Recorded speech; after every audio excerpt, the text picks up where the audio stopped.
अस्सलाम वालेकुम। दुनिया भर की ताज़ा तरीन खबरों से बाखबर रहने के लिए हमारे साथ रहें। रुक करेंगे साहिवाल का, जहां से रिपोर्ट कर रहे हैं हमारे नुमाइंदे Ali Raza. Deputy commissioner Wajid Ali Shah corona vaccination मुहिम का हदफ हासिल करने के लिए मुतहर्रिक। मुहिम का जायजा लेने खुद शहर के वैक्सीनेशन सेंटर पहुंच गए। टीचिंग अस्पताल और साहिवाल क्लब में वैक्सीनेशन का अमल खुद जायजा लिया।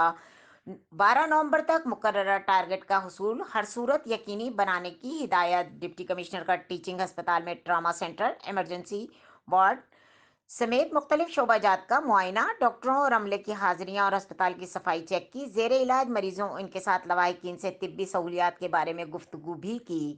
एमएस को दस्तियाब वसाइल के मुताबिक सर्विस डिलीवरी बेहतर बनाने का हुक्म। डिप्टी कमिश्नर ने dengue ward corona vaccination counter भी चेक किया। तमाम डॉक्टर्स की असामियों पर की जाएंगी। सेहत और तालीम के शोबे में बेहतरी लाने के लिए कोशां हैं। Deputy commissioner Sahiwal. मजीद खबरों और अपडेट के लिए देखते रहें के न्यूज़ चैनल इंटरनेशनल।